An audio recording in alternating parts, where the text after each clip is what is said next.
indeed, and I believe we are ready to take a look at our first player for this first match, which is, of course, Taran Birdee.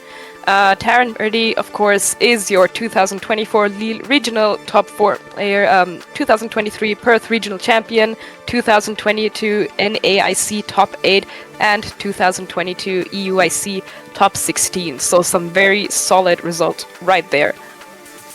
Yeah, 100%, and probably a lot more there that Taran cannot even fit in on this graphic too.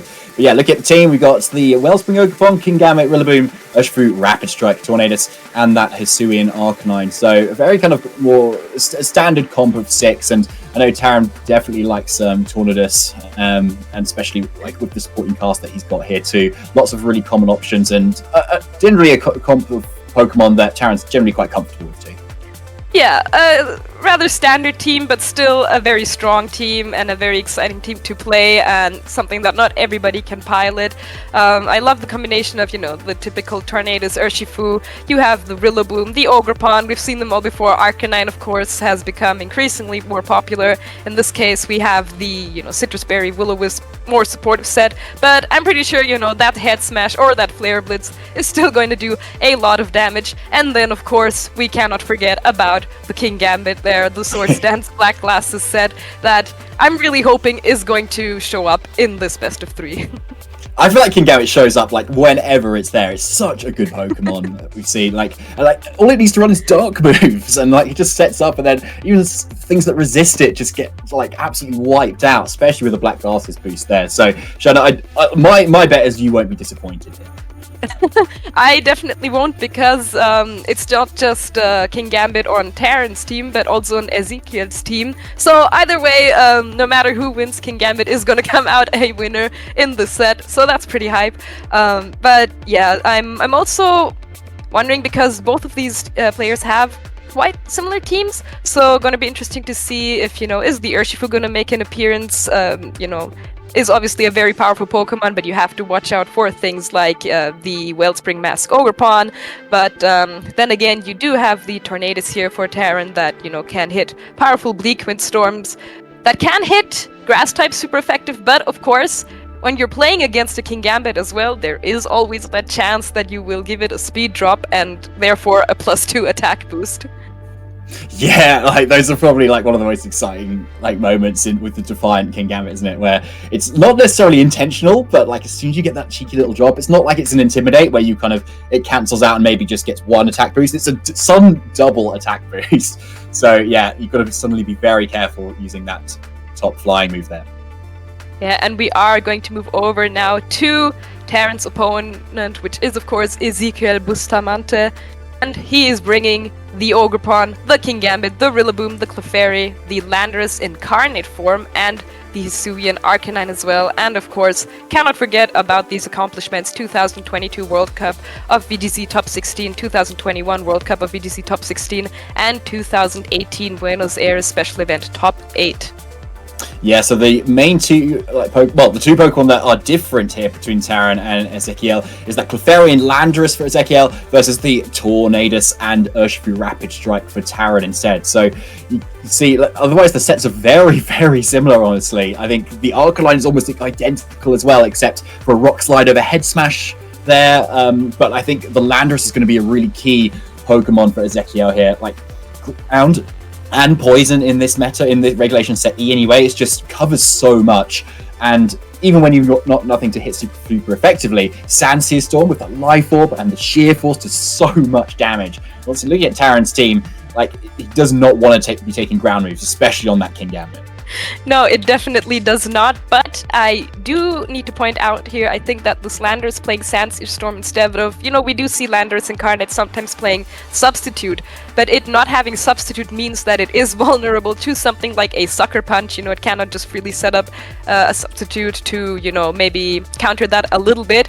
But I also have to point out here that Ezequiel is playing 2 redirectors, 2 Pokemon with Follow Me, one being that Clefairy with the Friend Guard, not a Pokemon we've seen too much in the World Cup, but yeah, that Friend Guard I think could be very, very powerful in this, kind of mirror match, and just double redirection is going to help both this Landorus and the Kingambit to, maybe stay alive a little bit longer and just deal even more damage.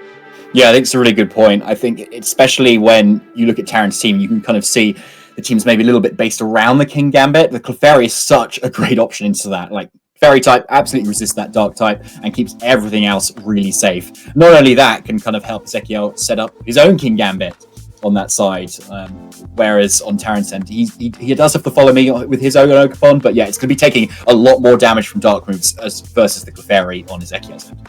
Well, we're just gonna have to find out just how much damage it really is gonna do. We are ready to head into Game 1, first match of the finals of the World Cup, and it is going to be 2 King Gambits and Rillabooms on the field right away. Wow, what a start! Yeah, so both teams are in the final, and they're both obviously have the same idea too. So yeah, Rillaboom and King Gambit. Critically, Taran's Rillaboom seems to be the faster, possibly a speed tie, but most likely the faster there. And he's going straight for that fake out right out of the gate into Ezequiel's King Gambit, and it's going to be a fake out of these two as well into this King Gambit. So very evenly matched teams, evenly matched opponents, and exactly the same ideas for the teams, the leads, and turn 1. Yeah, and I think if I saw that correctly, it was both Taran's Rillaboom and King Gambit that were both faster than Ezequiel's Pokemon. So yeah, that could have obviously been a speed tie, but I think it's also safe to assume that, you know, if Taran's Pokemon really are the fast ones, that could be very important. And this U-turn is going to go first into the enemy Rillaboom, meaning that Taran is going to get this switch out into another Pokemon. Going to be that Urshifu coming in, and we did see that he also has the Tornadus in the back, so maybe a late game Tailwind could be crucial, and another U-turn. So far both players clicking the same moves, same ideas.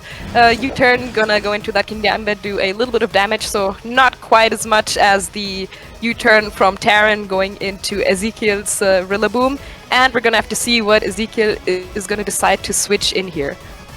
Yeah, actually with this slower U-turn, that slower U-turn kind of has the advantage here because you've got more information about what your opponent's just done. So as we can see here, Ezequiel can respond to the Urshifu that's now come in here. But kind of like, you can see what kind of Taran's done here, right? Because like getting in the Urshifu is perfect because he kind of knows off that back of that U-turn he first did that the Rillaboom on Ezequiel's side is most likely going for the U-turn as well, because you don't want to go for a grass type move in front of 2 Pokemon that resist it. So he actually brought in the Urshifu at the perfect time, and the Rillaboom, its main threat, has actually just gone out.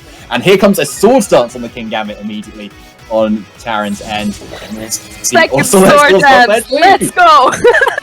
2 Swords Dance up on the field, both King Gambits powering up, and we have an Urshifu and an Ogerpon supporting them respectively. Now, the Ogerpon, of course, a great supporter here against this Urshifu.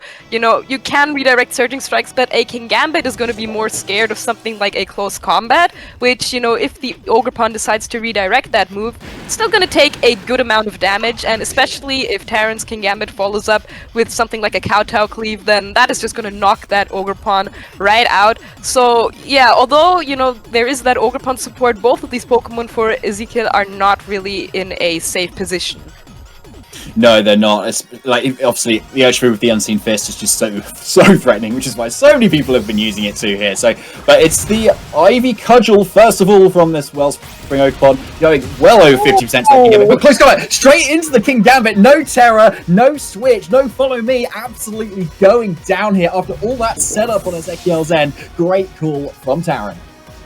Yeah, that is the one weakness that King Gambit has, unfortunately, is that fighting type, and this Counter Cleave is just gonna knock out this Ogerpon, showing the power of a Swords Dance. Black Glasses King Gambit right there. And yeah, Ezequiel, I guess he went for a little bit of a call there, maybe hoping that Taran predicted him to go for a Terra or maybe even a Follow Me. But Taran not falling for that, just knocking out Ezequiel's King Gambit with that close combat, and now Taran is up 4-2 against this Rillaboom and Clefairy, and of course this Rillaboom does have the potential to go for a Fake Out and also is threatening that Urshifu with a Grassy Glide, but at this stage, you know, King Gambit could just as easily knock out the Rillaboom with something like a Kowtow Cleave, so this Clefairy is probably gonna have to take some hits and, you know, go for some Follow Me's. Yeah, I think you're right there. It's going to be a little bit of an uphill battle for Ezequiel. Like, this Rillaboom is going to be the main damage offense at its grass type, and into the King Gambit will probably take some hits. The Tornadus in the back, the Rillaboom in the back, they're all going to be resisting those grass type moves. So it's going to be like there's going to be a lot of work for Clefairy to put in here. And the King Gambit is going to go for a Protect here. Makes a lot of sense, waste that Fake Out turn. Rillaboom's not really doing anything other than that. Actually calls that Rillaboom switch in. Goes for a U-turn, following up by a Moonblast. Unfortunately, Clefairy not being the strongest of attackers. That Rillaboom on Taran's side is still going to sit there with 60 HP. And that was a great call by Ezequiel there, predicting that Rillaboom switch in, but unfortunately not quite enough firepower to knock it out. And now Taran in a great position to go for a Fake Out. Maybe, prevent that Clefairy to go for something like a Follow Me. But instead, just going to Fake Out this Rillaboom. And Clefairy gonna go for that Follow Me, redirect any attacks from this King Gambit. It's probably just gonna be a Kowtow Cleave into that slot, so gonna be interesting to see how much damage this does to the Fairy type. That is decent damage for, a resisted Kowtow Cleave into an Eviolite Clefairy. Yeah, really good damage, but really good information as well for Ezequiel. So even though he may be very much on the back foot here and maybe looking towards game 2, very good to know that his Clefairy can actually take 2+2 Black Glass boosted King Gambit Kowtow Cleaves, which is quite useful to know, especially if he plans to bring it in the game 2 as well. So he's got to play for some information here, I'd say, and kind of working out how much bulk Taran has in his Pokemon, how much offense they kind of got behind him. But Taran's playing this end game really nicely, kind of targeting just into the slot that knows that's going to win in this game. Basically, the Rillaboom that cannot protect it. And we are gonna have our first terrestrialization of this game. It is gonna be the Rillaboom terrestrializing into that Poison type, which is on Ezequiel's side. So, gonna be able to resist any... as type, you already did resist the Grass Boost, but not the Bug-type U-turn. And it is gonna be a helping hand from this Clefairy. And this U-turn now is gonna be resisted, barely doing any damage now that this Rillaboom is a Poison type. So Rillaboom gonna switch out for Taran. Gonna bring that Urshifu back, meaning that, this Rillaboom can come in again later to set up another grassy terrain and get another Fake Out, but this Wood Hammer is going to do not quite enough to knock out this King Gambit. King Gambit, not just a powerful attacker, but also very tanky, and this Kowtow Cleave is gonna knock out this Rillaboom, and personally, I'm gonna say that this Clefairy is not making a comeback here. Well, let's see, Shona. Let's see if you make the call or not. I don't know. A few Moonblast crits, special attack drops along the way. Maybe King Gambit somehow becomes a special attacker in the meantime.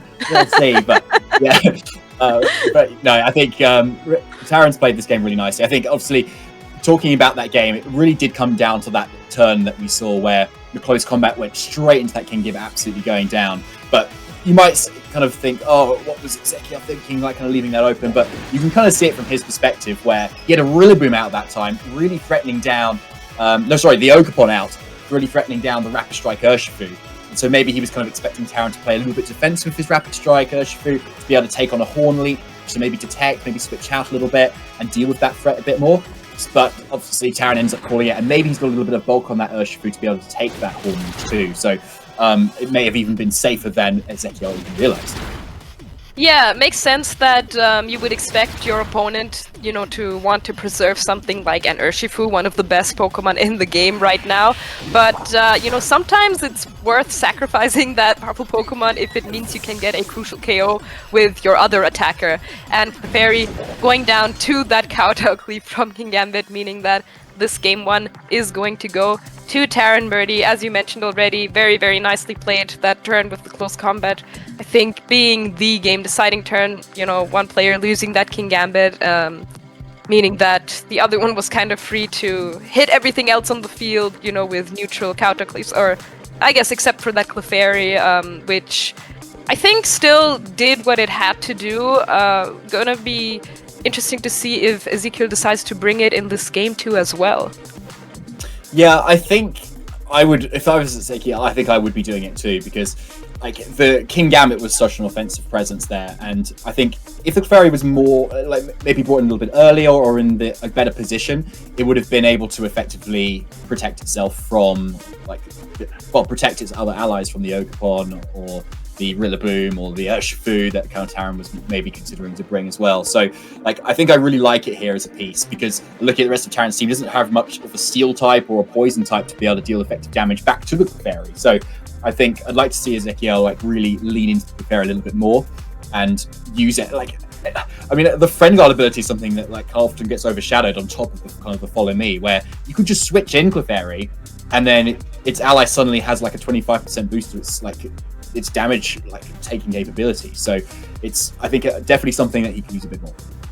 Yeah, and from Ezequiel's perspective, of course, he did not get to see the fourth Pokemon that Taran brought in that game one, which was, of course, the Tornadus we got to see, which I think was still a solid fourth pick for Taran, you know, just even for just, you know, the Bleakwind Storm or late game Tailwind. I think, you know, if he had gotten himself into a little bit of a uncomfortable position, I think Tornadus is a good Pokemon to have in the back for those situations, but gonna have to see how it goes down in this upcoming Game 2 of our first World Cup match. And it is going to be a Rillaboom Arcanine lead this time, but no switches for Taran is going to lead that Rillaboom and King Gambit once again, and that King Gambit is just going to take that Intimidate from the Arcanine and turn it into an attack boost instead, thanks to that Defiant ability.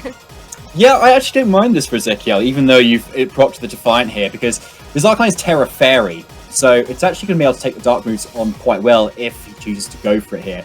Plus, you're threatening a Will-O-Wisp, which King Gambit definitely doesn't want to take, and it can't Terra into fire to be able to take it either. Flare Bits is very threatening for it too here, so I think Taran has the turn to be able to fake it out here, because he knows his Rillaboom is a little bit faster too.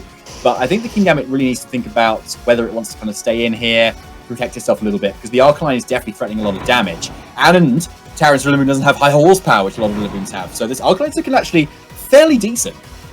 Yeah, and I think that Will-O-Wisp is a very crucial point that, you know, of course the King Gambit did get an attack boost, but Will-O-Wisp is going to weaken that, but won't be able to go for an attack this turn as it does get fake out by the Rillaboom, and Ezequiel just going straight for that U-turn, doing a lot of damage. Now it's Ezequiel's Rillaboom's turn to deal a lot of damage to the opposing Rillaboom. So gonna get to see what he switches into this turn.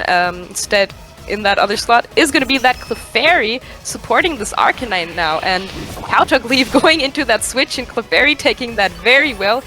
Is only a +1 Kautok Leaf now, of course, as opposed to a +2, which it was last game. But now I think I really like this position for Ezequiel. Yeah, 100%. So do I. Like, he's brought the Clefairy in a really nice position now. The King Gambit, yes, it's at +1, but the Arcanine can still go for a Terra here. So Clefairy doesn't even maybe need to go for a Follow Me.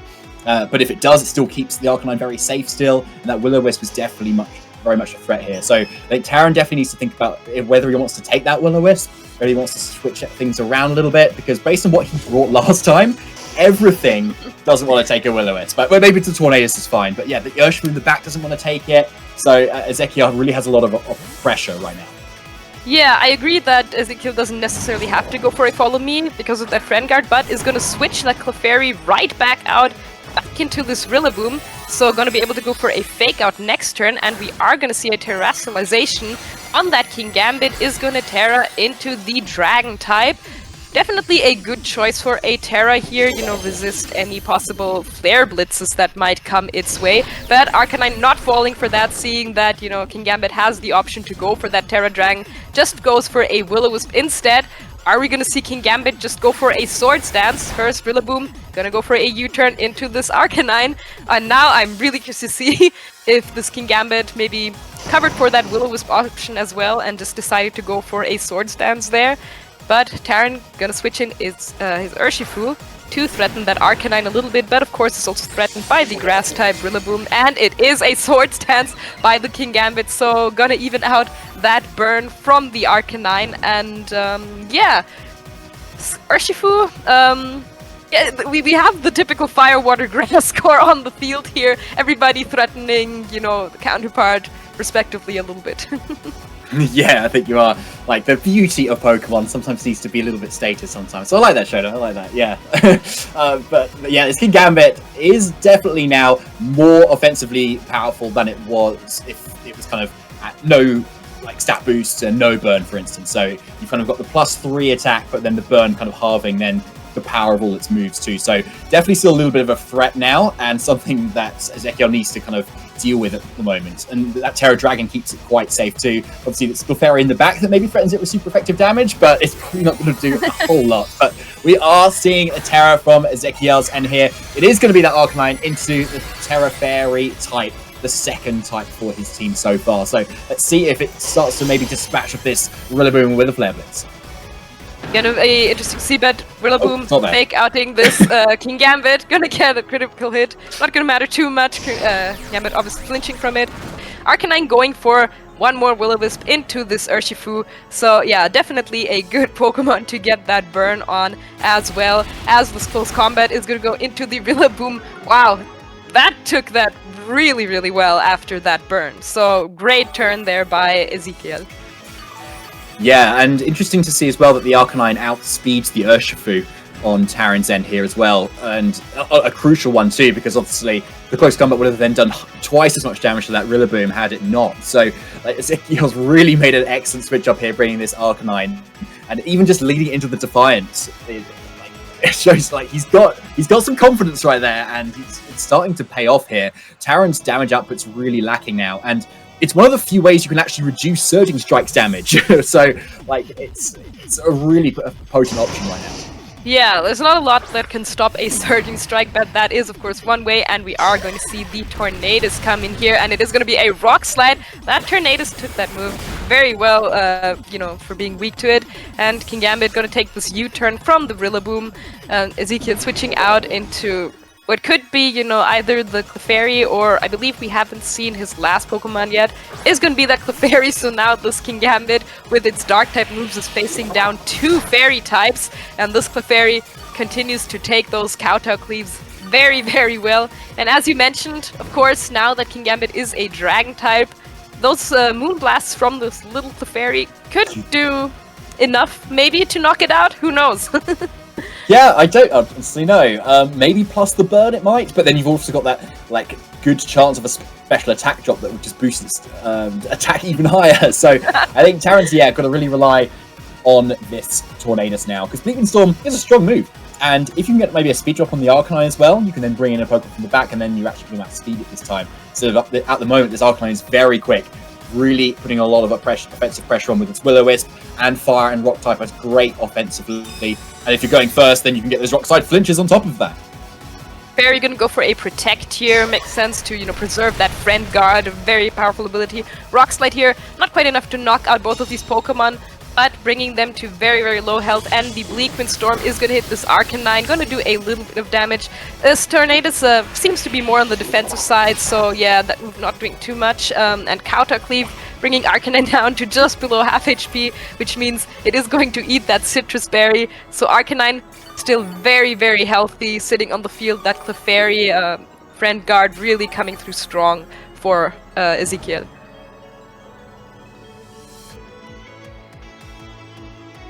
Yeah, that's looking super healthy. I kind of forgot the Citrus Berry was there as well. So on top of that, the Citrus Berry is like putting Arcanine so much more healthy than it I think Taran needs it to be, honestly, because there's not a lot to really chip away at this right now. And the other thing about burns as well is that you can't critical hit through the burn damage either. So you'll do 50% more than you were otherwise, but not like past the drop that the damage allows you to give. But so Kingambit's going on the defensive here this time. The Fairy go for that Follow Me, but it's not going to be able to redirect away any Bleak Wind Storms here. But it's actually going to be that Tailwind first of all, so like that is going to definitely boost up the speed of Taran's end here, get things faster than this Arcanine, so it can get around maybe the Rock Slide flinches.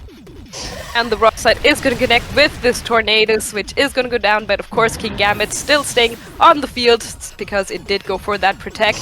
And now that the Tailwind is up and Taran's Pokemon are faster, this could be an opportunity for him to maybe try and knock out this Arcanine, but you know, that Clefairy still going for Follow Me's, and the Friend Guard really helping Arcanine take those hits. And of course, both Urshifu and Kingambit are burned, so that is just reducing their attack even more. So yeah, Taran deciding to switch in the Rillaboom here, maybe gonna try and fake out maybe Clefairy here, but then again, you know, King Gambit is not going to do enough damage to knock out either of these Pokemon.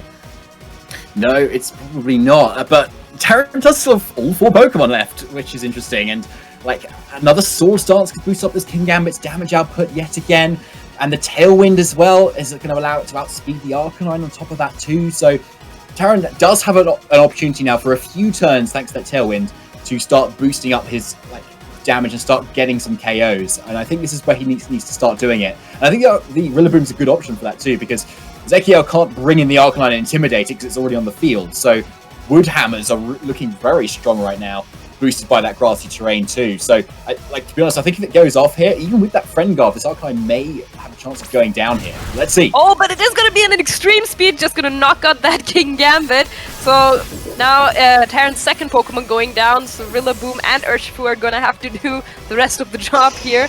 And Fairy going to go for a Follow Me, redirect any of those possible Wood Hammers you just mentioned, which... You know, Rillaboom is not burned and the grassy terrain is up, so yes, that Wood Hammer is going to knock out that Clefairy. Yeah, that's a very important knockout there for Taran, and, you know, the Tailwind is up, so Rillaboom in a position to go for another Wood Hammer into this Arcanine as well.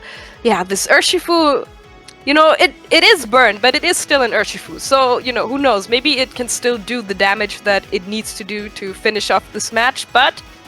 Could be, you know, it is possible that we are looking at a possible Game 3 here.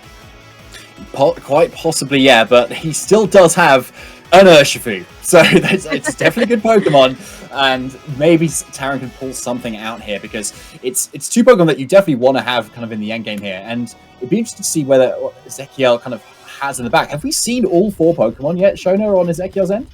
I believe we haven't. I believe there's one more Pokemon in the back that we have not seen yet, and it is his own King Gambit. And, Okay. Yeah, Ezequiel already did go for the Terra on this Arcanine, which is very nice to have here, but of course it does mean that this King Gambit is susceptible to something like a close combat from this Urshifu, which of course is burned, so gonna be interesting to see if the King Gambit can take it. But the extreme speed, even with the critical hit, not enough for the KO, but the Sucker Punch following up, another critical hit, but this one is not gonna matter. Gonna knock out that Rillaboom, and it is a burnt Urshifu up against the Terra Fairy, Arcanine, and King Gambit, and King Gambit takes the close combat thanks to that burn, because that is just how tanky it is, even at 4 times weakness to that fighting move, and now it is looking dire for Taran. Yeah, not terrific right now. Although, the Urshifu does resist the Dark moves, and the Rock moves, and the Fire moves that this Arcanine can come out with. So it's mainly the extreme speeds that this Arcanine is going to rely on, and there is only the, I think, the Clefairy and there's the Rillaboom as well. It's maybe kicking around, but like I think this Urshifu definitely has a bit of an uphill battle right now. So Taran's gonna maybe have to target down like the exact right Pokemon that he can. But like I think with Ezequiel's amount of health that he's got and the amount of support he still has around, and the Urshifu being a little bit of a timer with this burn, you're right, Shona. I think we might be looking at it. Yeah, and Taran actually just gonna lock in that forfeit. That is interesting to see because, as you mentioned, the only thing that this Urshifu does not resist is the extreme speed. So, you know, things could have still turned out differently, especially, you know, the Arcanine already did use up its Citrus Berry. But, yeah, Taran just deciding that maybe he does not want to give away that information, or maybe deciding that, yeah, this game is lost. Just gonna move on to that Game 3. But yeah, that Arcanine did quite a bit of work, so yeah, Taran gonna have to think of a way to deal with that in this final game. Yeah, and it's a good point. You could kind of see him taking his time a little bit at the end to their turn, just to kind of think about how to adjust for that, because on paper you kind of want to lead your Defiant Pokemon into the Intimidate Pokemon, but with the Arcanine being what it was, thanks to that kind of more supportive Arcanine that we've seen kind of popping up a little bit in the later ends of Regulation Set E, you can see why it's been really good, because you can just lead it into the King Gambit and it can Terra away from its fire weakness, but because they're all Terra Dragon at the moment, or maybe Terra Dark, or maybe Terra Poison, all of them can be hit by a Will-O-Wisp, and that's something the Arcanine does a great job of doing. Yeah, and it was not only the fairy type Arcanine, but also the fairy type Clefairy that, you know, proved to be really, really problematic for Taran, and you know, he's playing a lot of physical attackers that can be burned, and you know, I think the Rillaboom might be the best bet to go up against these fairy types, because, you know, you have the King Gambit, which with the dark moves is not really hitting them super effective. The Urshifu does have, you know, Surging Strike if the Arcanine is still a fire type, but or fire rock type, but not in the fairy type. And the Rillaboom does have the option to go for a Terra Fire to prevent itself being, you know, burned by a Will-O-Wisp from the Arcanine. So yeah, Taran definitely has some options to deal with these fairy Pokemon that are annoying his team a little bit right now. Of course, he could also bring his own Arcanine to maybe burn the opposing Arcanine once it goes for a Terra Fairy. I like that, yeah. So like a bit of a game plan of kind of, yeah, forcing the Terra out of the Arcanine with an early like Ogerpon or not Ogerpon or Urshifu, and then kind of keeping your own Arcanine in the back just for that. I do like it. And like, interestingly, like the Clefairy, even though it's that fairy type, and so you kind of be wanting to threaten it, as you said, with that Rillaboom damage. The Clefairy itself is Terra Grass, so it's can like maybe Terra out of that and resist even like a lot of what Taran's team has. But we're getting into this final game of this first match between these terrific trainers. But this time we have the Landorus Incarnate form. Yeah, same lead for Taran once again, and the Rillaboom for Ezequiel also back, but this time joined by the Landorus Incarnate. And I think this is the last Pokemon I would have expected Ezequiel to change in his game plan, but yeah, he might have a specific strategy up his sleeve. You know, of course, there is the Sludge Bomb that could hit the Rillaboom. You have Earth Power and Sandsear Storm, which can hit the King Gambit, so it is definitely a threat here. Yeah, definitely. You've always got to respect Landorus because, yeah, it just honestly just so much damage. And then, like, I'm surprised it wasn't going to use it earlier in the regulation because it just does so much. And the Sandsear Storm, you can kind of cover for switches a little bit better here. So I do really like it. But Taran does have that fake out pressure and probably is also faster than Ezequiel's Rillaboom here too. So we can kind of suppress it at least for the first turn as he brings in his Tornadus. Tornadus coming in, and gonna have to see if the Rillabooms are gonna go for U-turns once again, or go for fake outs, but Ezequiel going for a Terra Poison on this Landorus. Yeah, gonna be able to resist any grass type moves coming its way. Rillaboom just going for a fake out. Did Ezequiel also go for fake out? It is a fake out as well into the switch in Tornadus, which now does have the option to go for a Tailwind. You know, that little bit of Rocky Helmet chip damage might make a difference, who knows? You know, these U-turns do a lot of damage to opposing Rillabooms. Yeah, so Ezequiel actually goes for the turn 1 Terra, which doesn't actually end up working out for him here, because I think he was probably like trying to catch maybe the Wood Hammer coming out from Taran's Rillaboom there, maybe predicting him to just go for the attack rather than the fake out, knowing that he would fake out himself into it. So, but yeah, it ends up kind of committing to it and like kind of leaving himself open now, because he no longer has the Terra option and anything else that he has here. So yeah, the Rillaboom can't deal much damage into it with grass type moves now, but it's definitely kind of frees up Taran's options when he wants to play. Oh, and it's an Earth Power into the Rillaboom, so Ezequiel definitely predicting a switch here, and Taran Birdee does switch, but is gonna go for a U-turn and not just hard switch. So yeah, Ezequiel may be expecting Taran to just hard switch that Rillaboom because of the Sludge Bomb that, of course, could come in. And there is that King Gambit that, you know, would have been neutral to the Sludge Bomb. Ezequiel probably predicting it to come in. And Rillaboom avoiding that Bleak Storm. U-turn going into the King Gambit. Ezequiel switching out. Yeah, double Bleak Windstorm miss is not what you want to see if you are Taran Birdee or any of his teammates from the UK here. But Clefairy is coming in this time instead, boosting that Landorus up with its Friend Guard ability, allowing it to take on hits so much better than they otherwise would have. So yeah, that's probably a big miss there, because Clefairy came in after the Bleak Windstorm, so Landorus would have taken a pretty heavy chunk there and may have even put it in range of this King Gambit's out Sucker Punch. But now at full health, Clefairy's maybe not forced to go for a Follow Me here. It can kind of maybe go for a Helping Hand to kind of get around the boosts that Taran's Pokemon might be able to go for. And as you can see, Taran may be considering the Terra Dragon here, which makes sense because you definitely want to be able to take the Earth Bounce a lot better from Landorus. But I wonder if like a Helping Hand or something, like a plus a Earth Bounce may even be enough, because King Gambit has a huge physical defense, but not so much on that special defensive side, at least a little bit anyway. So I think it's still a lot to call here, and like when there's Landorus in the field, it really can go either way. Yeah, I almost think that Tornadus is Taran's best bet here. Gonna go for the Terra on the King Gambit so that it is not weak to any Earth Powers or Sandstorms anymore, but it is still a Landorus incarnate form, which is still gonna do a lot of damage with that Sheer Force and Life Orb boosted damage. And a Sludge Bomb coming out here is gonna attack that Tornado slot and barely not knock it out, is gonna be able to go for this Bleak Windstorm, doing a respectable amount of damage to that Landorus that is, of course, defense boosted by that Friend Guard, and King Gambit setting up that sword stance. I'll admit, I was expecting this King Gambit to take a lot of damage this turn from something like an Earth Power or a Sandseer Storm, but instead still at almost full HP, and now it is starting to look like a real threat here. Yeah, I like the play from Ezequiel there, because you kind of want to target the thing that can get around the follow me, which is the thing with the spread boom, which is the Bleak Wind Storm. So, but unfortunately doesn't get the KO, and so now Landorus is out having to go on the defensive here, but Taran maybe possibly calling it, going for the protect on his own King Gambit here too, and the Tailwind comes out from Boreas here, the Tornadus, boosting up the speed for King Gambit for next turn. We'll have to see if it actually outspeeds the Landorus, and there's the Moonblast, but not into the Tornadus, so a good protect from Taran this turn.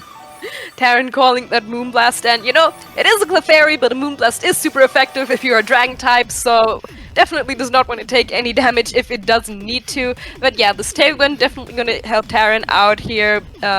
This Tornado surviving on 7 HP and having it go for just more Bleak Wind Storms could really come in handy here. Fairy gonna go for a Follow Me to redirect any Dark type moves. Bleak Wind Storm coming out, doing a good chunk of damage one more time. And speed drop on the Clefairy, I'm gonna say that's not gonna matter too much, especially since the Tailwind is out, but Kowtow Cleave barely not knocking out this Clefairy, and the Earth Power, that is a lot of damage to this King Gambit. Wow, okay, so yeah, maybe a helping hand Earth Power might have been enough there, and yeah, the Clefairy just hanging on, the Tornado's just hanging on. There's a lot of like dicey rolls going on right now, and this Tornado has hit 2 in a row successively. Wind Storms. Let's see if it can do it again this turn, because then Clefairy's going to be able to go down and King Gambit can get up and off another move. And as we saw here as well, the King Gambit does actually outspeed this Landorus with the Tailwind. So obviously there's a little bit of a speedy King Gambit here, or maybe a slightly slower Landorus that enables it to do that. And that's absolutely massive, because you don't have to rely on those Sucker Punches, which would then obviously do nothing if the Clefairy ends up going for a Follow Me here. So the training of Taran's Pokemon with the survival of the Tornadoes and the damage and the speed from this King Gambit is really paying off. Yeah, Landorus going for a protect here. This Bleak Wind Storm really needs to hit this Clefairy. This would put Taran into a great position, and it is going to hit that Clefairy. That means the Friend Guard is gone, and no more Moonblasts or Helping Hands coming out for Ezequiel in this final game. Kowtow Cleave not going to do any damage this turn to this protecting Landorus incarnate form, and I believe there should be one last turn of Tailwind left for Taran. So yeah, technically there is that option to, you know, maybe protect the Tornadus for one turn and then set up another Tailwind if that is the case. But yeah, no, this seems like a great position for Taran right now. The Redirector is off the field right now, so unless Ezequiel decided to bring both his redirection Pokemon in, you know, not only Clefairy but also Ogerpon, I think this King Gambit is in a great spot to start going for some Sucker Punches. Yes, I would say so too. I think here it's looking really strong right now, like absolutely dealing with the main threat to this King Gambit as you identified there, Shona. But really, it's a great Pokemon to bring in right now to kind of slow the pace down a bit, really suppress one of Taran's options on the field here too. But like, still, the Tornadus and the King Gambit both outspeed the Landorus, but maybe looking at that 50% health there, Ezequiel might be able to survive a Bleak Wind Storm here. With the Friend Guard down, might be close, but if you kind of fake out into King Gambit, you kind of suppress that target, Sucker Punch can't get around it, and then Landorus ideally survives a Bleak Wind Storm, and then you can still get it off an attack here. But Taran does have Protect on both of his Pokemon here, so he could just stall out that fake out, and then you're kind of in a similar position for the next turn going forward. And even if Tailwind expires, then you can just get it up straight away again, thanks to that priority. But Tornadus is going to go for a Protect, wants to set up one more Tailwind possibly in the next turn. Is going to be a double Protect here. I think this makes a lot of sense since, you know, there is the last Tailwind, there is the Fake Out pressure. So, yeah, gonna burn this turn here. Rillaboom is gonna go for that Fake Out play, and Landorus goes for that Sludge Bomb. So, no damage this turn. Little bit of recovery for everything that is not a Tornadus on the field. And, yeah, so... Now we have several priority moves that could happen from all of these Pokemon, aside from the Landorus incarnate form, of course. You know, are we going to see some Sucker Punches? Are we going to see another Tailwind? Are we going to see a Grassy Glide? What is going to happen? I think with Taran here, as Tornadus is probably faster than this Rillaboom, you can pretty safely get up another Tailwind, and it's going to definitely benefit from whatever is in the back here. And then you can kind of like target whatever slot you like. And the Rillaboom's a really safe one too, because it doesn't have Protect, for instance, as well. So, but the Landorus is actually switching out here as well, perhaps trying to predict that from Ezequiel's end, and revealing the Ogerpon as the final Pokemon for Ezequiel here. Oh! So, like, let's see where that's going. It is a Sucker Punch, and it was into that slot, so it's not able to connect. Storm. Oh no, Grassy Glides from this Rillaboom, just gonna knock it out and do so much damage to that Ogerpon. I'm not gonna lie, I thought that we're gonna see this Rillaboom just knock out the Tornadus with a Grassy Glide, since, you know, it did not go for the priority Tailwind. But I guess it was either the Wood Hammer or the U-turn that Ezequiel pressed instead. And now it is Landorus and Ogerpon up against this Kingambit and the Tornadus. And interesting to see that Ezequiel did bring both of his Follow Me users in Clefairy and Ogerpon. So, you know, you cannot click Sucker Punch safely right now with that Follow Me threatening, you know, to redirect it. Yeah, Ezequiel does have the option of maybe protecting one Pokemon from the opposing Kingambit and then going with the other one. And I think that's definitely what he needs to do here. So that's what he's going for. It is that Spiking Shield on the Ogerpon. So let's see if Taran has targeted into that, or is he correctly targeted the Landorus this turn. It is the Counter Cleave, and yes, it is into the Ogerpon. So great call from Ezequiel this turn. And then we'll have to see what the Landorus ends up coming out here and doing here too. It's very much likely going to get a KO, and it's very much into that Kingambit, which has been such a threat this entire game. Kingambit going down to that Earth Power, but of course the Tailwind is up right now, and as long as this Tornadus does not miss any Bleakwind Storms, it will easily be able to take out this Ogerpon. But the Landorus is still able to survive with a little bit, but it is still facing a Rillaboom, and of course the Ogerpon in the back, but they are both grass types. They are both weak to that Sludge Bomb, which this Terra Poison Landorus with a Life Orb is playing. Yeah, and unfortunately, now you're Spiky Shielded as well. Like, you're probably not going to get another Spiky Shield too, but thank you for Ezequiel. You might have to go for it at the moment now, because you need to somehow stall out this Tailwind to be able to keep your Landorus safe, and you maybe need to kind of rely on Bleakwind Storms missing, for instance, here too. So, but it's to protect on the Landorus instead here. Ogerpon is trying to go for the double, but does not get it here. And we've seen what Taran's targeting. It is that Woodhammer into that Ogerpon, and that is a KO. Oh wow, yeah, Woodhammer just knocking out that Ogerpon, covering for, I guess, possible Bleakwind Storm misses maybe, but yeah, Tornadus going for that Bleakwind Storm is not going to do anything to this protecting Landorus, but I mean, the Tornadus is low HP, this Rillaboom, you know, all its moves are resisted by this Landorus, but the Tailwind is still up, so not looking great for Ezequiel here, but... You know, how many Bleakwind Storms and miss? One more, definitely. Yeah, like, Tara definitely has made up for the double miss he got earlier in the game, honestly. Like, it's putting in so much work that's kind of flying type offense that, honestly, not a lot of Pokemon really get, to be honest. And Bleakwind Storm is one of those few moves, and on a particularly good flying type Pokemon, that it does actually get a reliable flying move to deal a lot of damage with. So, no surprises, it's so good here. And actually, Rain Dance is getting set up here, so maybe kind of predicting more protects to make your Bleakwind Storms 100% accurate. So Wood Hammer into the Terra Poison Landorus. Honestly, oh my goodness, does so much damage still showing her there. Showing how much power this Rillaboom has. But Earth Power's Rillaboom is not enough for predicting a switch. Rillaboom just heals up a little bit more health at the end of this turn. Yeah, maybe Landorus predicting a Hisuian Arcanine to switch into that slot does not end up working out. And, you know, when you're in a position like Ezequiel's, then you have to go for these calls and, you know, maybe hope that Taran goes for some misplays here. When you're, you know, down 1v3, you know, that's pretty much your only option, but we did see before that, you know, this Ogerpon is Taran's final Pokemon, and Landorus is going to go for a Protect, going to try and stall out the Tailwind here, but the Tornadus is still on the field, it still has Prankster, you know, can just set up another Tailwind if the current one expires, which it does this turn, and now I don't think the rain is necessary, but it's definitely going to help this Ivy Cudgel from this Ogerpon get the final KO of this first best of 3 in the Victory Road World Cup Finals.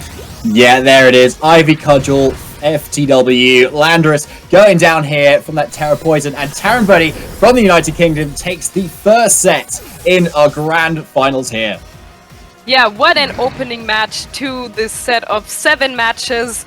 Really well played by both players. They both made some calls. Some worked out, some of them didn't. We saw a lot of Kingambit, a lot of Swords Dances, a lot of Will-O-Wisps. Yeah, just some really solid Pokemon there from both players. And now I'm just so hyped to see how the rest of the matches play out as well.